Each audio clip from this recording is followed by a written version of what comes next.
Hello hi friends, నేను మీ జయసుధని. ఈరోజు recipe వచ్చేసి ఆలుగడ్డ గోకరకాయ మసాలా. చూడండి, ఆలుగడ్డ గోకరకాయ మసాలా. ఇష్టపడని వాళ్ళు కూడా ఇలా మసాలా వేసి ప్రిపేర్ చేసే కర్రీ చాలామంది ఇష్టపడతారు. ఓకేనా? చూడండి, నేను మసాలా హెవీ మసాలా కూడా లేకుండా సింపుల్గా అంటే సింపుల్గానే ప్రిపేర్ చేశాను. ఓకేనా? ఇప్పుడు ఈ మసాలా కర్రీ నేను ఎలా ప్రిపేర్ చేశానో ఇప్పుడు ప్రాసెస్ అయితే స్టార్ట్ చేసి నేను మీకు చూపిస్తాను. ఇప్పుడు గోకరకాయ మసాలా కర్రీకి నేనైతే ఒక గుండి పెట్టినాను స్టవ్ వెలిగించి. ఓకేనా? ఇప్పుడు ఆయిల్ అయితే కర్రీకి తగ్గట్టుగా మనం యాడ్ చేసుకోవాలి.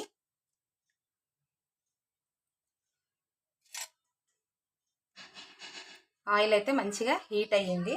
ఓకేనా? నేను 4 స్పూన్స్ అయితే వేసుకున్నాను ఆయిల్. ఆనియన్స్ కూడా వేస్తున్నాను. 2 మీడియం సైజ్ ఆనియన్స్ అయితే కట్ చేసుకున్నాను. ఓకేనా? ఆనియన్స్ కొంచెం మనకు రెడ్డిష్ కలర్ దాకా ఫ్రై అవ్వాలి. ఇప్పుడు ఆనియన్స్ అయితే చూడండి ఈ విధంగా మంచిగా ఫ్రై అయితే అయినాయి. ఇప్పుడు మనము గోకరకాయ ఆలుగడ్డ కట్ చేసి రెడీగా పెట్టుకున్నాం కదా. సో ఇప్పుడైతే ఇవి మనము యాడ్ చేసుకోవాలి.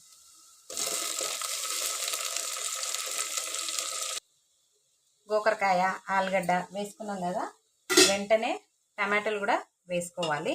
నేనైతే 2 టమాటాలు అయితే కోసి రెడీగా పెట్టుకున్నాను, అవి యాడ్ చేస్తున్నాను. ఓకేనా? ఇప్పుడు కొంచెం కొత్తిమీర కూడా ఇప్పుడే వేసుకుంటాను. ఎప్పుడైనా నేను కర్రీ ఉడికేటప్పుడే కొత్తిమీర అయితే యాడ్ చేస్తాను. ఓకేనా? కొత్తిమీర కూడా వేసుకుంటున్నా.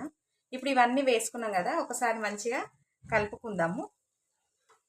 ఆయిల్లో ఇవి కొంచెం ఇట్లా ఫ్రై చేసుకుంటూ మనము ఇప్పుడు స్పైసెస్ అయితే యాడ్ చేసుకోవాలి. ఇవి ఫ్రై అవుతూ ఉంటాయి ఆయిల్లో. స్పైసెస్ యాడ్ చేసిన తర్వాత అవి కూడా ఫ్రై అవుతూ ఉంటాయి. ఓకేనా? ఫస్ట్ అయితే నేను పసుపు వేసుకుంటున్నాను. కొంచెం ఫ్లేమ్ అయితే మీడియంగా పెట్టుకోండి, మరీ హై పెట్టకండి. 1 స్పూన్ పసుపు,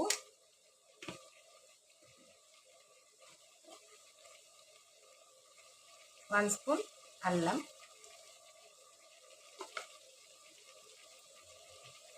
నెక్స్ట్ కారము మీ టేస్ట్కి తగ్గట్టుగా మీరు వేసుకోండి.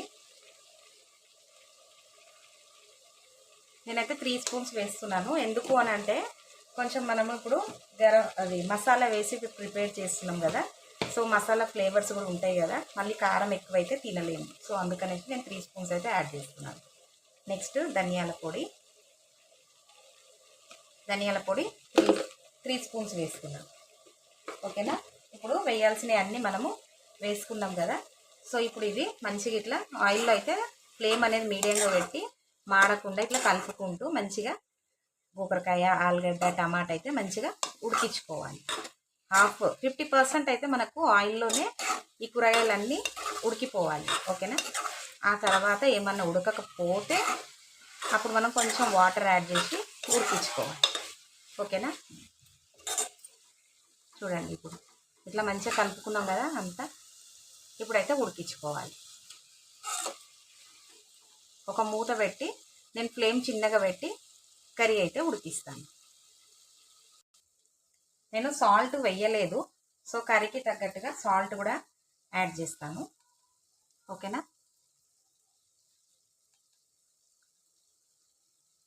నేను 2.5 స్పూన్ అయితే సాల్ట్ యాడ్ చేస్తున్నాను. ఓకేనా? మీరు కూడా మీ కర్రీ తగ్గట్టుగా సాల్ట్ అయితే యాడ్ చేసుకోండి. ఇప్పుడు సాల్ట్ వేసుకున్నాం కదా, ఒకసారి అంతా మిక్స్ చేసుకుందాము. గుండిలో వండితే కర్రీ సూపర్ టేస్ట్ అవుతుంది ఫ్రెండ్స్. మనము కొంచెము వెడల్పుగా ఉన్న గిన్నెలలో వండుతాం కదా, దాంట్లో కన్నా ఇట్లా గుండిలో వండితే టేస్ట్ అయితే సూపర్గా ఉంటుంది. ఒకసారి అట్లా వండి చూడండి. ఓకేనా? చూడండి, ఇట్లా ఆయిల్లో అయితే గోకరకాయ ఆలుగడ్డ ఫ్రై అయితే చేసుకోవాలి. గోకరకాయ ఆయిల్లో మనం ఎంత ఫ్రై చేస్తే అంత మంచిగా టేస్ట్ అయితే వస్తుంది ఫ్రెండ్స్. ఓకేనా? కొంచెం ఇందులో మసాలా వేసి ప్రిపేర్ చేసుకోవాలి, దగ్గర వండుకోవాలి. చాలా అంటే చాలా బాగుంటుంది. ఓకేనా? చపాతీలోకైనా రైస్లోకైనా కూడా బాగుంటుంది. అయితే నేను మీకు ఒక విషయం చెప్తున్నాను ఫ్రెండ్స్. ఏంటి అని అంటే డైలీ నా వీడియో ఈవినింగ్ 7 o'clockకి నేను అప్లోడ్ చేస్తాను. ఎందుకు అని అంటే నాకు 1 గ్రామ్ గోల్డ్ బిజినెస్ ఉంది. సో నాకు ఆఫ్టర్నూన్ వీడియో పెట్టడం నాకు అవ్వట్లేదు, అందుకనేసి టైం సెట్ అవ్వట్లేదు. డైలీ 7 o'clockకి నేనైతే ఫుల్ వ్లాగ్ అనేది పెడతాను. ఓకేనా? అందరు సపోర్ట్ చేయండి ఫ్రెండ్స్. చాలామంది చూస్తున్నారు కానీ లైక్ చేయట్లేదు. ఓకేనా? సబ్స్క్రైబ్ కూడా చేసుకోండి. ఇప్పుడైతే మూత పెట్టి ఉడికిస్తున్నాను ఆయిల్లో. గోకరకాయ, టమాటా, ఆలుగడ్డ ఉడుకుతుంది కదా. సో ఈలోపు మనము చేయాల్సినది ఒక పని ఉన్నది. ఏంటి అని అంటే మసాలా ప్రిపేర్ చేసుకోవాలి. సో మసాలాకి కావాల్సిన పదార్థాలు వచ్చేసి పల్లీలు 2 స్పూన్లు, నువ్వులు కొంచెమే వేసుకుంటున్నాను. ఎందుకు అని అంటే గోకరకాయ కొంచెం వగరుగా ఉంటుంది. సో మనం నువ్వులు ఎక్కువ వేసుకుంటేలే మళ్ళీ వగరుతనం అనేది కొంచెం ఎక్కువ ఉంటుంది కర్రీకి ఫ్లేవరు. ఓకేనా? సో అందుకనేసి కొంచెం అంటే కొంచెం హాఫ్ స్పూన్ అంతా నేనైతే నువ్వులు వేసుకున్నాను. జీలకర్ర కూడా కొంచెమే వేసుకోండి. ఎందుకు అని అంటే చెప్పాను కదా, గోకరకాయలో ఆ ఫ్లేవర్ అనేది అంతగా యాడ్ అవ్వదు. సో కొంచెం చేదుగా అనిపిస్తుంది.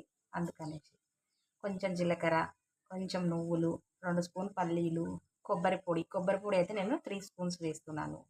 2, 3 చెక్క, చూడండి చెక్క, 5 లవంగాలు, ఒక 5 మిరియాలు, ఇవి వేసుకున్నాను. ఇదైతే మంచిగా పేస్ట్ అయితే ప్రిపేర్ చేసుకుంటాను. ఓకేనా? ఈలోపు మన కర్రీ ఎక్కడ దాకా ఆయిల్లో ఫ్రై అవుతుందో ఒకసారి మనం చెక్ చేసుకుందాము. ఒకసారి కలుపుకోవాలి. నేను కొంచెం బరువు పెట్టినాను ఇవన్నీ వేసుకున్న తర్వాత.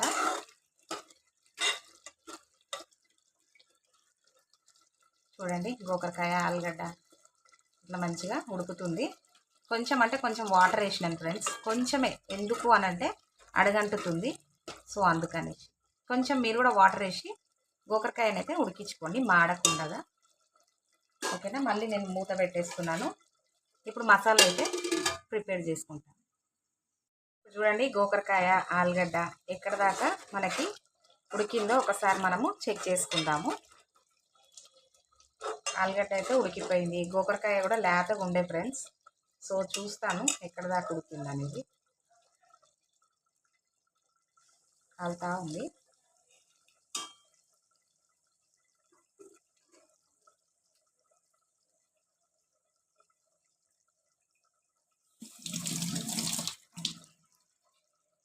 గోకరకాయ కూడా మంచిగా ఉడికిపోయింది. సో ఇప్పుడు మనము మసాలా అయితే ప్రిపేర్ చేసుకున్నాం కదా. పల్లీలు, నువ్వులు కొంచెము వేపుకోవాలి, కొబ్బరి కూడా. ఇప్పుడు ఇదైతే యాడ్ చేసుకుందాము. కొంచెం గ్రేవీ కూడా పెట్టుకోండి. ఎందుకు అని అంటే చపాతీలోకైనా రైస్లోకైనా తినాలంటే గ్రేవీ ఉండాలి కదా. సో అందుకనేసి గ్రేవీ అయితే ఎక్కువ ఏం లేదు. నాకు మా ఇంట్లో కొంచెం గోకరకాయ ఇష్టపడరు.